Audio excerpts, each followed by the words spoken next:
Weather বেশ সুন্দর ছিল। সকালবেলা আমরা ভরপুর খাওয়া দাওয়া করে বেরিয়ে পড়লাম আজকের গন্তব্যস্থলের উদ্দেশ্যে। এই গ্রামটা থেকে প্রথমে আমাদের রিভার বেড অবধি টুকটুক টুকটুক করে আমাদের হেঁটে যেতে হবে। হাঁটার রাস্তা খুবই সুন্দর, কিন্তু দুঃখের কথা আমরা আগের দিন যেটুকু অল্টিটিউড গেইন করেছিলাম মনের শান্তির জন্য, আজ দেখতে পাচ্ছেন যে খাত থেকে নদীটা যাচ্ছে, ঠিক ওই নদী অবধি আমরা নেমে যাব। কেউ এখানে আপনাকে বাঁচাতে আসবে না। এই নদী অবধি নামবো, তারপর মাঠ পেরিয়ে সুন্দর করে আমরা একটা ব্রিজ ক্রস করব, আবার আমাদের উঠতে হবে সেম হাইটে। এই জন্য নেপালে জেনারেলি মানাসু সার্কিট ট্রেকে কেউ পাকামি যদি না মারে, তার কোনো রকমভাবে অল্টিটিউড যে সিকনেস যেটা হয়ে থাকে হওয়ার কোনো রকম চান্স নেই। শুধুমাত্র 4 লিটার জল, ব্রেকফাস্ট, ডিনার, লাঞ্চ, স্ন্যাক্স খেতে করতে থাকুন। এই যে দেখতে পাচ্ছেন সিঁড়ি দিয়ে, ওই যে নদী ক্রস করলাম করে আবার এই সিঁড়ি দিয়ে আমাদের আগের অল্টিটিউডে পৌঁছতে হচ্ছে। যথারীতি এখান থেকে আমরা আস্তে আস্তে স্নো ক্যাপ মাউন্টেনে দেখতে পাচ্ছি পৌঁছে গেলাম রানা গ্রামে। আমরা গতকাল খুব ভালো ডিসিশন নিয়েছিলাম, আজকে রানা গ্রাম এসে দেখলাম সেখানে থাকার একটি মাত্র জায়গা নেই। যদি আমরা এসে পড়তাম তাহলে সেক্ষেত্রে একটা বিপদের সম্মুখীন হতাম। রানা গ্রামটা একদম ফাঁকা। সেই গ্রামটা থেকে কিছুটা গিয়ে আমরা রেস্ট নিলাম। দূরে দেখা যাচ্ছিল আরেকটি গ্রাম, তার মাঝে দু একটা থাকার জায়গা ছিল বটে, কিন্তু সেটা থাকার ঠিক জায়গা বলা চলে না। যত যাচ্ছি আমরা দূরের রাস্তা তত দেখতে পাচ্ছি, মানে ট্রেলটাকে আমরা দেখতে পাচ্ছি ঠিক আপ ডাউন, প্রচণ্ড হাই নয়, প্রচণ্ড ডাউনও নয়, তবে মাঝে মাঝে আপনার সাথে 50 মিটার নামিয়ে দিচ্ছে, 30 মিটার উঠিয়ে দিচ্ছে, 90 মিটার নামাচ্ছে, আর চারদিকে বিভিন্ন রকম গাছের সারি আর তার বিভিন্ন সুন্দর সৌন্দর্য। এইখানে আমরা দেখলাম একটা নতুন হোটেল তৈরি হচ্ছে, মানে বছর দুয়েকের মধ্যে এখানে লোক থাকতে পারে। এরপরে আসছে আর একটি গ্রাম। সেই গ্রামটির একটা আপার পার্ট আছে, একটা লোয়ার পার্ট আছে। আপার পার্ট যাওয়ার জন্য ব্রিজ করা আছে, আর লোয়ার পার্ট যাওয়ার জন্য যে ব্রিজ আছে তার নিচে যে একটা সুন্দর হচ্ছে সাঁকো মতো আছে, সেইটা আমাদের ক্রস করতে হবে। এই যে বিহি, আপার বিহি আছে, লোয়ার বিহি আছে, ওরা বিহি এই লোহারটাকে ফেদি বলে। তা আমরা রানা গ্রামের পর পৌঁছে গেছিলাম লোয়ার বিহিতে বা বিহি ফেরিতে। এইখানে দেখা যাচ্ছে একটি রাস্তা উপর দিকে বেরিয়েছে, ওই দেখা যায় উপরের পোর্শনটা, আর নিচ দিয়ে চলে যেতে হয় লোয়ার বিহিতে বা বিহি ফেরিতে। হাঁটতে বেশ কষ্ট তেমন হচ্ছিল না। এই যে রিভারটা দেখতে পাচ্ছেন তার উপর থেকেই আপারের রাস্তা, আর নিচ দিয়ে আমরা লোয়ারের রাস্তা। এখান দিয়ে আমরা বেশ যেতে যেতে আমরা পৌঁছে গেলাম বিহি ফেরি। যথারীতি আর একটা গ্রাম এসেছিল, আমরা সুন্দর করে রেস্ট নিয়ে খাওয়া দাওয়া করে আমরা চলতে থাকলাম পরের গ্রামের উদ্দেশ্যে। তবে এখানে আমরা একটু ফ্রেশ হয়ে নিয়েছিলাম, জল পেয়েছিলাম।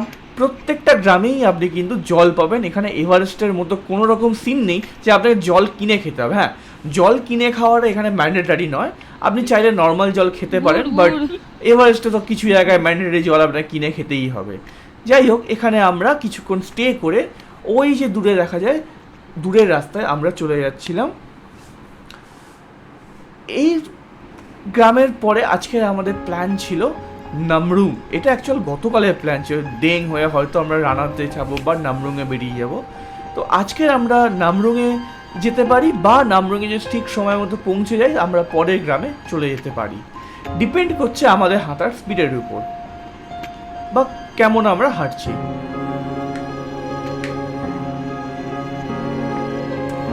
নেপালে ট্রেক করার একটা খুব বড় অ্যাডভান্টেজ হলো একটাই রাস্তা, সেই রাস্তাতে ইয়াক যাচ্ছে, ঘোড়া যাচ্ছে, সব কিছু যাচ্ছে, কিন্তু হারিয়ে যাওয়ার কোনো সিন নেই। এবং অদ্ভুত ব্যাপার, এখানে যে মাইলস্টোনগুলো বা ম্যাপগুলো দেওয়া ছিল সেখানে কিন্তু খুব সুন্দরভাবে ওরা টাইম মেনটেনগুলো হচ্ছিল। ঠিক আছে, তো সেই রকম ওয়াইজই আমরা দেখছিলাম যে এখান থেকে হচ্ছে ঘাপ আছে, তারপরে নামরুং আছে, এইরকমই দেখছিলাম।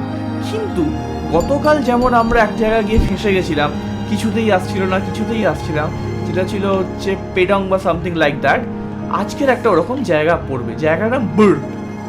এইটা হলো একটা অদ্ভুত জায়গা। আমরা হেঁটে যাচ্ছি, লোকেশন দেখে যাচ্ছি, কিন্তু সেই বুড় বলে রাস্তাটা কিছুতেই আসছে না। এই যেমন লোকেশন ম্যাপ এখানে ডিটেলস লেখা আছে, এই যে বুড়, এর আগের জায়গাতেও আমরা দেখেছিলাম বুড় যেতে প্রায় 1 ঘন্টা 15 মিনিট লাগবে। এখানে আমরা 8 ঘন্টা 40 মিনিট হেঁটে পড়ে আসার পরেও দেখতে পাচ্ছি এখান থেকেও বুড় যেতে লাগবে প্রায় এখন 1 ঘন্টা 15 মিনিট।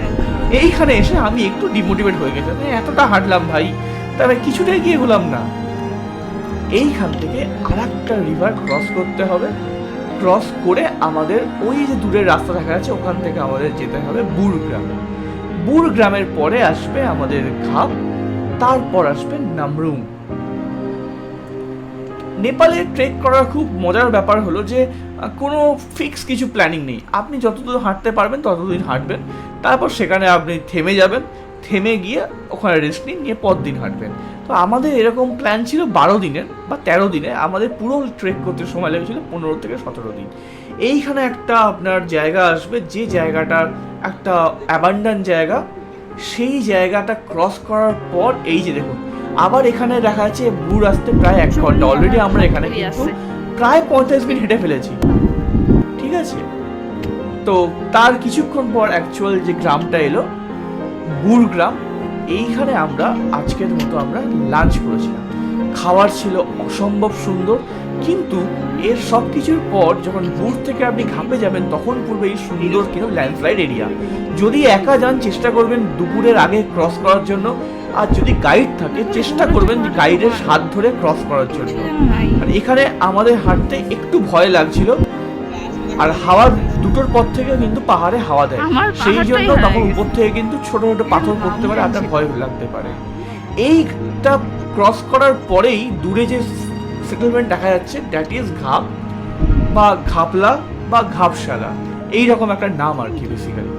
তো এই রাস্তা দিয়ে আমরা আস্তে আস্তে আস্তে আস্তে আজকের যে ডেস্টিনেশন, অসম্ভব সুন্দর প্রাকৃতিক সৌন্দর্যকে আমরা মানে উপভোগ করতে করতে আমরা ঢুকছিলাম ঘাপে। তবে ঘাপ জায়গাটা কিন্তু বিশাল বড় জায়গা। ঘাপের আউটস্কার্ট আছে, ঘাপের মিডল সেন্ট্রাল পয়েন্ট আছে, আবার ঘাপের লাস্ট পয়েন্ট আছে। তো আমরা মোটামুটি বলতে গেলে মিডল পার্টে ছিলাম। এই জায়গাটা দিয়ে ঘাপে আমরা আউটস্কার্ট বলতে পারি, এখানে আমরা ঢুকছি ঘাপ বলে জায়গাটায়। ছবির মতো সাজানো এই গ্রামটা, আস্তে আস্তে দেখা যাচ্ছে জনবসতি, তাদের ফার্মিং ল্যান্ড, তাদের ঘর বাড়ি, কীভাবে তারা সেখানে লাইফ লিড করে, আস্তে আস্তে তার প্রতিলিপি বা সিম্বল দেখতে পাচ্ছিলাম। এবং এই সময় কিন্তু বেশ হাওয়া দিচ্ছে। এই যে শুরু হলো ঘাপের এন্ট্রান্স, এই জায়গাটা হলো ঘাপের আউটস্কার্ট। এখান থেকে বেশ কিছুটা হেঁটে এই যেটা 30 মিনিটস ক্যাব, তো প্রায় 20-25 মিনিট হাঁটার পর আমরা পৌঁছে গেছিলাম আজকের যেখানে থাকবো ঘাপের হোটেলে।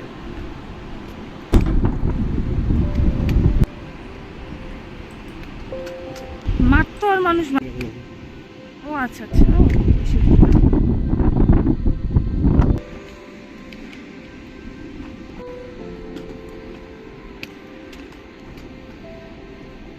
আমাদের বাড়িতে আমাদের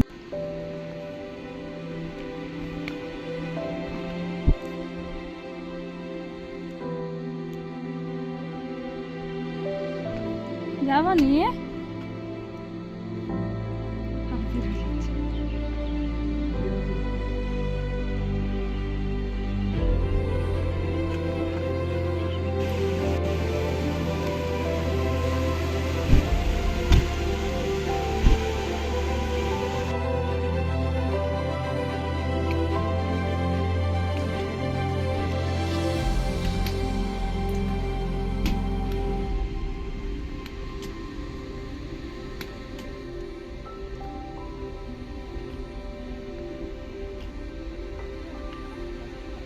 হ্যাঁ লোড ডিস্ট্রিবিউশন হয়ে যায়।